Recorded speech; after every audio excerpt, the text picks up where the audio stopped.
नमस्कार दोस्तों, पिछले 10 दिनों से बिहार की स्थिति बद से बदतर होते जा रही है कटिहार नरसंहार के वजह से।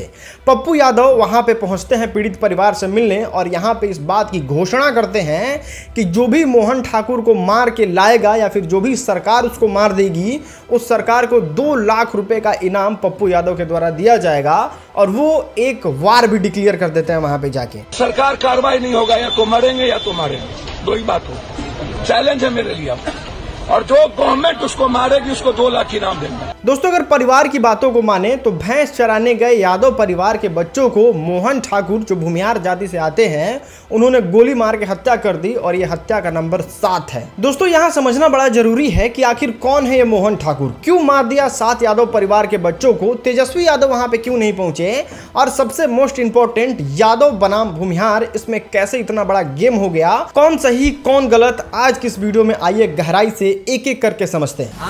भूमिहारन के बहिन के आग लगी। अब अगर जल्द से जल्द उसे गिरफ्तार नहीं करते हैं तो हम लोग अनिश्चितकालीन धरना पे बैठते हुए मुख्यमंत्री आवास का घेराव करेंगे। सरकार कार्रवाई नहीं होगा, या तो मरेंगे या तो मारेंगे, दो ही बात हो। कप्तान साहब, जैन सर, आपके जिला में 5 यादव मरा है। 5 इंसान मरे सर।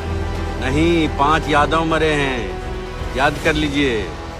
बिहार है, समझे ना, कौन कहाँ क्या है, जितना जल्दी समझ जाइएगा अच्छा रहेगा आपके लिए। दोस्तों, इस नरसंहार की कहानी की शुरुआत जो होती है वो कटिहार के गंगा नदी से शुरू होती है। दरअसल कटिहार में एक जगह है जो कि गंगा नदी के बीचों बीच है और उस जगह का नाम है बकिया दियारा। अब दियारा ऐसे जगह को कहा जाता है जो ज्यादातर समय तो नदी के अंदर डूबा रहता है, लेकिन कुछ समय के लिए नदी का पानी कम होता है तो वो जमीन ऊपर आ जाता है और वो जमीन बड़ा उपजाऊ होता है। और जहां भी ये दियारा होता है वहां पे वर्चस्व की लड़ाई होती है और इसको अपराधियों का पनाहगार भी कहा जाता है। मतलब अपराधी लोग वहां पे छुपने के लिए ज्यादा उत्सुक रहते हैं और बड़ा सेफ महसूस करते हैं। अब बकिया दियारा की कहानी भी सेम है और सब दियारा की तरह यहाँ भी गैंगवार और वर्चस्व की लड़ाई हमेशा होती रहती थी। और यहाँ पे इस बार जो वार होता है उसमें 2 मुख्य आरोपी रहते हैं। पहले नंबर पे आते हैं सुनील यादव, दूसरे नंबर पे आते हैं मोहन ठाकुर। एक यादव जाति से है और एक भूमिहार जाति से है। इस वजह से इतना ज़्यादा बड़ा बवाल को तुल दिया जा रहा है। लेकिन एक्चुअल में इस लड़ाई को देखा जाए तो ये किसी जाति विशेष को लेकर लड़ाई नहीं की गई थी, या फिर इसलिए नहीं कि आप उस जाति के हम इस जाति के हैं और अपने जाति का झंडा गाड़ने के लिए किसी की हत्या कर दी गई, ऐसा भी कोई मामला नहीं था। ये बस उस दियारा के ज़मीन को पाने की लड़ाई थी, ये बस वर्चस्व की लड़ाई थी, ये बस अपने धाक को दिखाने की लड़ाई थी कि ये दियारा पे कब्जा हमारा होगा। और इस गैंग वार में ही 7 लोगों की जान चली जाती है। लेकिन जब वहाँ पुलिस पहुँचती है, छानबीन करती है और लाश को बरामद करती है तो बस 4 लाश बरामद होते हैं। और इस वजह से वहाँ की जो लोग हैं, पुलिस हैं, प्रशासन है, वो कई तरीके के नंबर आपके सामने पेश कर रहे हैं। कुछ लोग कह रहे हैं 7 लोगों की जान गई है, कुछ 5, कुछ 4। तो मामला बस इतना है कि पुलिस ने 4 बरामद किए हैं और हत्या 7 लोगों की हुई है, इसलिए ये कन्फ्यूजन वाला नंबर आपके सामने आ रहा है। इस लड़ाई के बाद पीड़ित परिवार जो है वो जाके पुलिस थाने में FIR दर्ज करती है और पुलिस झट से एक्शन में आ जाती है। पुलिस इतना तेज गति से काम करती है बिना किसी विवाद को तूल पकड़ाए हुए या फिर बिना किसी दबाव के, कि महज कुछ ही दिनों में 4 लोगों को जो कि नामजद अपराधी होते हैं उनको गिरफ्तार कर लिया जाता है और बाकी के लिए लगातार छापेमारी जारी शुरू हो जाती है। और पुलिस लोगों से जाके ये आश्वासन दिलाती है कि हम जल्द से जल्द सभी आरोपियों को पकड़ लेंगे और उसको सलाखों के पीछे भेज देंगे। और पुलिस के बातों पे लोग विश्वास भी कर लेते हैं क्योंकि 4 लोगों की गिरफ्तारी हो चुकी होती है। लेकिन फिर वहां पे एंट्री होती है कुछ गंवार लोगों की, जो कि पूरी तरीके से जातिवाद भड़काना चाहते हैं कुछ अपने स्वार्थ के लिए, और वहां जाके भूमिहार जाति के लोगों को भद्दी भद्दी और गंदी गंदी गालियां देने लगते हैं। भूमिहारन के बहिन में आग लगी। अब क्लियर कट अप कह रहे हैं। सोशल मीडिया पे भी जातीय दंगा भड़काने की कोशिश की जाती है और एक दूसरे को लड़वाने के लिए कुछ इस तरीके के स्टेटमेंट दिए जाते हैं। ओकर जहां कुल खानदान होगा ना, वहां घुस के मारेंगे। दोस्तों, अगर आपको ऐसा लगता है कि इस आदमी को क्यों नहीं बुरा लगेगा, इसके अपने जाति के लोगों की जान गई है तो ये चिल्लाएगा ही, तो ऐसा बिल्कुल भी नहीं है।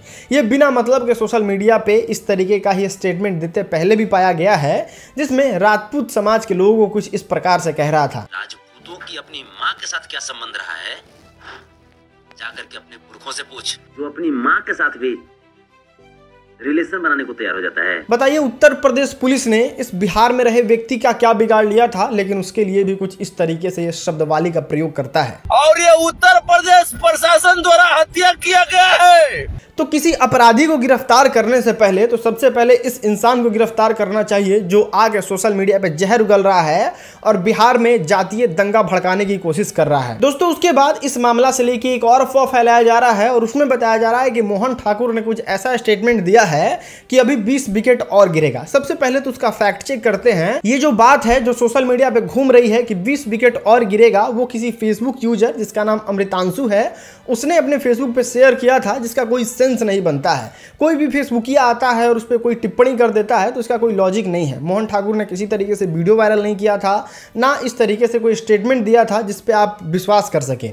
अब कल को हम आते हैं और कुछ पोस्ट कर देते हैं कि मोहन ठाकुर ने कहा है 100 लोगों की विकेट और गिरेगी, तो आप मेरी बातों पे क्यों विश्वास करेंगे? वो तो मोहन ठाकुर और लोगों के बीच का मामला है। तो अगर मोहन ठाकुर ने इस तरह का स्टेटमेंट दिया रहता तब किसी तरीके की कोई बात होती, लेकिन इस स्क्रीनशॉट के भरोसे आप इस तरीके से एकदम उग्र हो जा रहे हैं तो ये कहीं से सही नहीं है।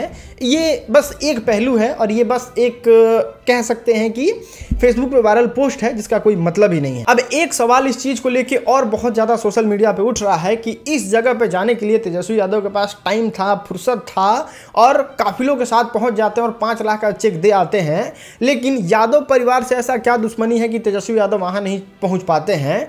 तो यहाँ पे आप मामला को समझने की कोशिश कीजिए। तेजस्वी यादव बहुत अच्छे से जानते हैं कि मामला क्या है।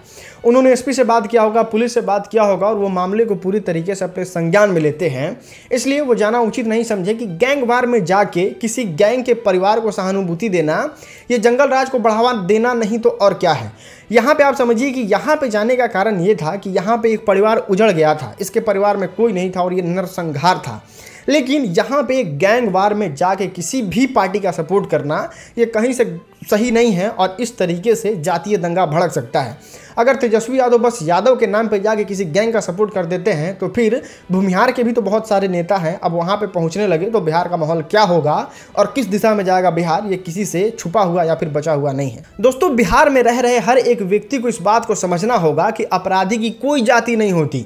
जितने लोगों ने अपराध किया है उसको कड़ी से कड़ी सजा देनी चाहिए और ये काम पुलिस का है, ये काम प्रशासन का है और प्रशासन इस काम को बखूबी बहुत अच्छे तरीके से कर रही है। 4 लोगों को गिरफ्तार भी किया है। वहां पे नेता जाके आखिर क्या करेंगे? अगर उसमें कार्रवाई नहीं होती रहती तो वहां पे नेता जाते तो समझ में आता है, लेकिन वहां पे सिर्फ चेहरे चमकाने वाले नेता जाते हैं जिनको और दिन कोई काम नहीं रहता है। बस जब जहां मौका मिलता है, चाहे वो इस छोटे से बच्चे का मामला हो या फिर मतलब कोई भी छोटा मोटा मामला हो जिसमें किसी नेता का चेहरा चमक जाए, उसमें पप्पू यादव जरूर जाते हैं और यहाँ पे भी बस जाति के नाम पे और चेहरा चमकाने के नाम पे वहाँ पहुँच जाते हैं और जाके घोषणा कर देते हैं कि 2 लाख रुपया दिया जाएगा। बिहार के माहौल खराब होने से आप लोगों को बचाना होगा, आप लोगों के पास सही इन्फॉर्मेशन पहुँचाना होगा और इस वीडियो में जो जो एग्जैक्टली हुआ था वो सब हमने आपको बताने की कोशिश की। उम्मीद है ये वीडियो पसंद आया होगा। ज़्यादा से ज़्यादा अपने इस फ्रेंड एंड फैमिली ग्रुप में इस वीडियो को शेयर करें ताकि सही इन्फॉर्मेशन सही लोगों तक पहुंच जाए। बाकी इस वीडियो को देखने के लिए आपका बहुत बहुत धन्यवाद।